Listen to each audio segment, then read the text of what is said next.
Jo vull garantir a tota la ciutadania que tots els actes fallers es van a fer amb seguretat. Per últim, dir que estem treballant tots els temes de seguretat i anem a realitzar una junta de seguretat els últims dies de falles, en el moment que tinguem organitzat pràcticament tots els actes que es van a fer en aquests moments. Amb coordinació en la Conselleria de Sanitat i amb una actitud exemplar per part del moviment faller. Vamos a unos actos falleros, no me gusta llamarle fallas, porque no van a ser unas fallas normales, por lo tanto hay que dejar claro que no vamos a ver grandes concentraciones de personas, hay que dejar claro que vamos a respetar las normas que nos ha puesto Sanidad en cuanto a los temas de seguridad, por lo tanto no van a ser unas fallas normales, van a ser una serie de actos falleros que nos permitan iniciar, acabar con las fallas del 20, y iniciar todo un proceso fallero para el año 2022 y para que el mundo fallero pueda seguir desarrollando.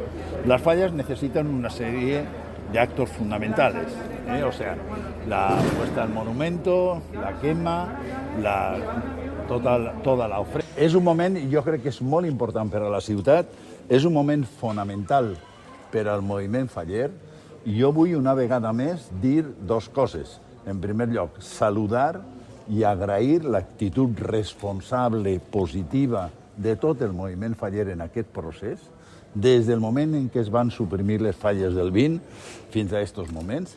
En segon lloc, dir que els actes fallers que es desenvolupen es faran amb tota la seguretat.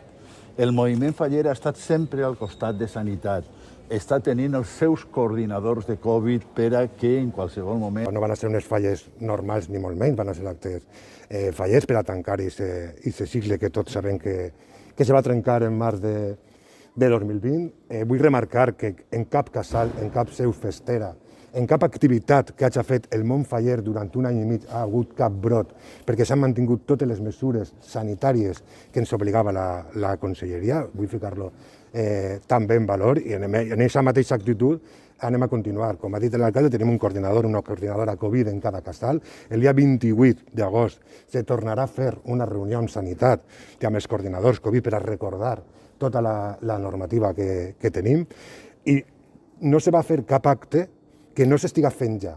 Vull dir, actualment hi ha una normativa autonòmica que, per exemple, per a fer una activitat en el carrer, que n'hi ha que prendre unes mesures sanitàries, com s'han fet, per exemple, en la Gran Fira València. S'ha d'estar assegut en unes cadires, s'ha de controlar qui està dins, qui no està, el metre i mig, etc. Les falles van a fer el mateix.